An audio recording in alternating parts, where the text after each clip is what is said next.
2 месяца назад у нашего проекта была встреча онлайн с одним из лидеров российского ИСКОН, очень уважаемым человеком, лекции которого вы наверняка любите и слушаете. Так вот, мы обсуждали сотрудничество российского ИСКОН с ФСБ.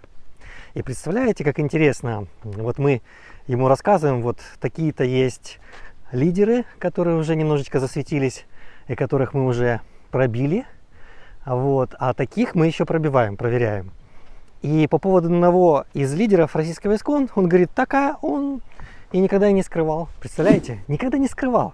Он говорит, он сказал, что к нему пришли, предложили сотрудничать, и он на всякий случай согласился. Но оно как бы ни к чему типа не обязывало.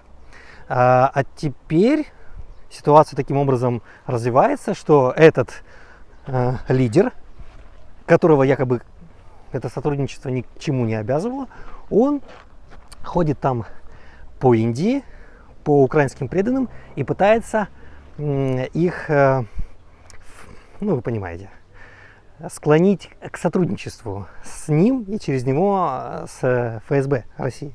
Вот такая интересная случайность и вот такое интересное совпадение. Оказывается, пригодилось. Не просто так подписался, пригодилось. То есть это не секрет, что некоторые, может быть не все, но некоторые лидеры российского ИСКОН сотрудничают с ФСБ. И это все под какими-то благими намерениями, какими-то благими предлогами все это делается. Так вот, а сейчас вашему вниманию я предоставляю видео про Павла Абашина, епископа христианского, который отказался сотрудничать с ФСБ. И, собственно говоря, вы увидите, как это все развивалось. Это епископ, он уже погиб, епископ из города Орла. И что случилось с его организацией религиозной, собственно говоря, какие проблемы возникли, когда он отказался сотрудничать.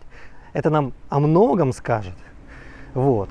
Так что смотрите, и скоро вы узнаете о всех тех, кого мы пробивали, и кого мы сейчас пробиваем, количество и так далее и тому подобное.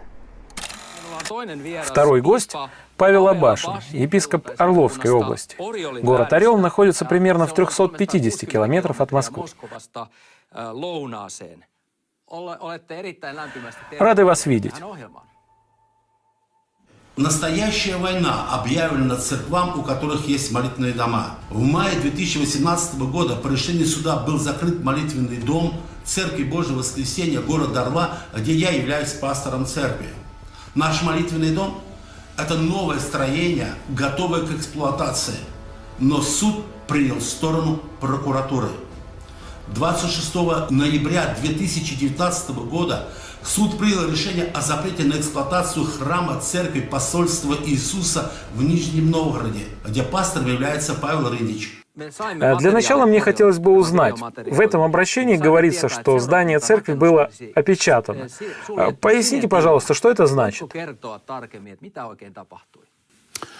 Ну, у нас ситуация аналогичная, примерно так же самое, как и в Калуге. Они немного раньше вступили в эту борьбу. У нас получилось немного позже. Но мы тоже уже с 2005 года находимся в судебном процессе. Мы судимся. С определенной периодичностью у нас были выигрышные дела. Мы оформили нашу землю, оформили ее под религиозное назначение, оформили здание под молитвенный дом. Но в 2016 году вышел закон Яровой. И после этого закона, у меня такое впечатление, что спецслужбы просто активизировались, и как будто бы они получили возможность, им были развязаны руки для того, чтобы действовать против наших протестантских церквей. И я вижу, что на протестантскую церковь в России, не только на нашу, совершена просто атака. И, на мой взгляд, выбраны были определенные регионы, чтобы прощупать, как реагирует общество, как это реагируют люди. Меня вызвали в ФСБ, поговорили со мной, побеседовали. предложили мне сотрудничество, на что я ответил, что я не обладаю никакой государственной тайной, я не знаю вообще предмет нашего сотрудничества, на какой предмет мы можем вообще с вами сотрудничать. Но по большому счету я им отказал как бы в общении в таком дальнейшем. Так вот, как оказывается, в непринужденной обстановке происходят эти встречи. Примерно так, наверное, выглядела встреча его божественной милости с ФСБшниками. Ой, кажется, я только что сдал его божественную милость. Вот, на что мне сказали, ну, теперь, Павел Сергеевич, мы с вами не смогли договориться, теперь ждите от нас проблемы. Вот, и проблемы пришли. Вот, стали приходить разные комиссии, были сделаны предписания, которые мы быстро выполнили, там они были абсолютно незначительными. Ну и в конечном итоге судом в мае месяце 2018 года наша церковь была опечатана. Я уверен, теперь зрители задались вопросом, что же это за предложение от ФСБ? Почему они вышли на контакт и предложили сотрудничество? И что было бы, если бы вы согласились? Ну, на мой взгляд, вот эти молодые люди, которые подготовлены сегодня, чтобы работать с религиозными организациями, на мой взгляд, на их глазах одеты шоры. Они не понимают вообще, о чем их говорят. Они считают, что если я съездил однажды за границу, то меня завербовала ЦРУ. Да, очень важно знать об этом здесь, на Западе. С 2005 года продолжаются гонения, у вас были суды. А как это повлияло на деятельность церкви? 15 лет борьбы с чиновниками. Как же это отразилось на жизни общины? Ну, мы, в общем-то, активная достаточно церковь в городе Орле, вот, и стараемся исполнять предназначение, которое нам дал Господь, свидетельствовать людям о Христе, и мы стараемся это делать. Но, тем не менее, на сегодняшний день это очень сложно. Это пожирает практически весь бюджет церкви. Это адвокаты, это съем новых помещений, где мы сегодня собираемся. Вот. Это по-прежнему нужно обслуживать то здание, которое стоит и не эксплуатируется. Его надо топить в зимний период и так далее, и так далее. Это сложно. Это практически скушало весь бюджет церкви. Мы даже были вынуждены уволить весь наш как бы состав, включая всех пасторов и меня в том числе. И снова вопрос, как реагируют СМИ в России? Поднимают ли эти вопросы в информационных программах? Беззаконие в отношении Орловской церкви, нарушение свободы вероисповедания или игнорируют? Наоборот, старались где-то встать на сторону, больше на сторону властей и на сторону тех, кто сегодня, будем говорить, делает атаку на церковь. СМИ сегодня, на мой взгляд, полностью подконтрольны власти. Это мое мнение. Спасибо вам обоим, друзья, за эту информацию. Она помогает нам на Западе лучше понять, что переживают христиане России, как там вообще дела со свободой религии. А как вы прокомментируете, и тут я спрашиваю обоих, закон Яровой, который вступил в силу в 2017 году? Ну, я думаю, что это повлияло очень сильно на нашу церковь. Прямо в тот день, как был подписан президентом этот закон, вот, у нас был лагерь. Этот лагерь молодежный пришли и тут же его закрыли. Вот. Что мне хочется еще сказать? Я думаю, что он очень сильно повлиял также и на судебные процессы. Потому что мне кажется, что судебные процессы сегодня идут просто под диктовку. Вот. Судьям развязаны руки, и судьи не берут во внимание абсолютно никакие здравомыслящие законные аргументы. Они их не берут во внимание. Казалось бы, что, все доказано, нужно реально вынести правильный приговор или правильное решение суда. Но, тем не менее, вопреки всему, он выносится в угоду спецслужб, как я понимаю, и в угоду заказчиков. Потому что я знаю точно сегодня, что эти суды идут по заказу. И этот закон Яровой, мне кажется, развязал руки для всех вот таких беззаконных вещей против нас, против сегодня протестантской церкви в том числе. Вы, как руководители церквей, чего ожидаете от христиан Финляндии? Каким образом они могут вам помочь? Мы хотим огласки. Мы хотим, чтобы это знали люди. Потому что все-таки я хочу, чтобы мои дети жили в свободной стране. Я прошел в своей жизни через репрессии, я знаю, что это такое. Я знаю, что такое быть в подпольной церкви. И поэтому мне хотелось бы, чтобы в моей стране мои дети могли свободно исповедовать свою религию.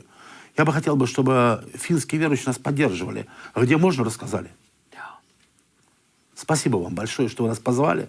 Спасибо большое, что нас выслушали. Для нас это очень ценно, как для верующих России. Вот что делает наша власть сегодня? Чтобы все было тихо, чтобы никто не знал. Поэтому мы здесь сегодня. Мы хотим рассказать, что не все так просто. Не все так плохо, но и не все так хорошо сегодня в России. Много разных процессов запущены, много чего происходит. Но мы хотим, чтобы люди знали реальную ситуацию, реальную картину, что происходит в нашей стране, в том числе в отношении протестантов России. И мы знаем, как начиналась перестройка.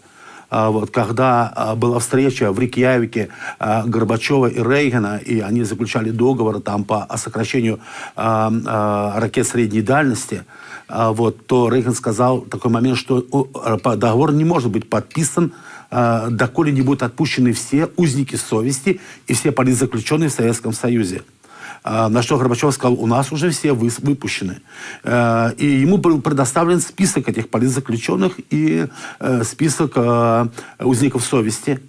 Он позвонил в Советский Союз сразу министру внутренних дел и спросил, на самом деле это правда, что сидят эти люди в тюрьмах. Ему сказали, да, еще сидят. Он сказал, сегодня же отпустить этих людей. И вышли на свободу все наши братья, все узники совести. Вот. Там были и православные, там были даже и мусульмане. Ну, все, кто был осужден как политзаключенные и как узники совести, они все вышли. К сожалению, у нас сегодня в стране тоже есть узники совести. И сегодня эти люди сидят в нашей стране. Мне стыдно за свою страну. Мне стыдно. Я люблю свою страну, я патриот своей родины, но мне стыдно за свою страну. Очень важно рассказывать о положении дел в западных СМИ, в частности здесь, в Финляндии. У нас работает свобода вероисповедания, но за нее нужно бороться. Спасибо, что посетили нашу программу. Со стороны РРТВ можете заручиться нашей поддержкой в защиту свободы религии в России. Знаете, когда в 2015 году Бхактивигьяна Госвами Махарадж снял себе полномочия GBC по России, да, и передал эти полномочия Ачутатме Прабху, я все задавался вопросом, глядя на Ачутатме Прабху, при всем уважении к нему на тот момент. Чем же таким выдающимся он может выделяться, ну, если сравнивать, допустим, ну, это, наверное, ну, сейчас уже не имеет значения, собственно говоря, можно уже и сравнивать. Если сравнивать, допустим, с Бхактивигьяной Госвами Махараджем, ну, очевидно, калибр личности, ну, не только мне это бросалось в глаза. Госвами Махарадж это лидер, это проповедник высочайшего калибра, вайшнав и так далее. То есть это харизма, это столько лекций, это столько духовных знаний, это столько заботы о преданных.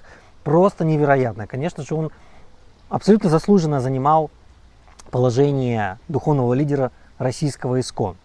И потом, после того, как он слагает себе полномочия в 2015 году, видимо, там был кризис и так далее, да, на место этого лидера российского ИСККОН ставят Ачутатму Прабху. По каким бы вы параметрам не принялись сравнивать, вообще непонятно, по какому критерию его поставили старшим, таким вот главным лидером по российскому ИСККОН. Вообще непонятно. Было тогда, а теперь становится понятно. Он же у нас питерский, да?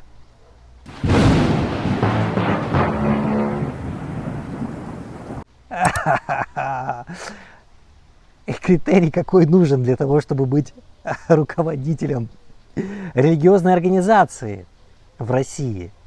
Это правильно уметь сотрудничать с представителями ФСБ. Особенно если ты из Питера. Ты ж свой, правильно? Ничего. В дальнейшем мы вам продемонстрируем, насколько глубоко погрязла российская ИСККОН в сотрудничестве с путинским режимом и с органами безопасности. Тоталитарная система Киджай, вертикаль 108 Киджай, Нирвишеша Шуньявада Киджай. Ха-ха, ничего. Посмотрим.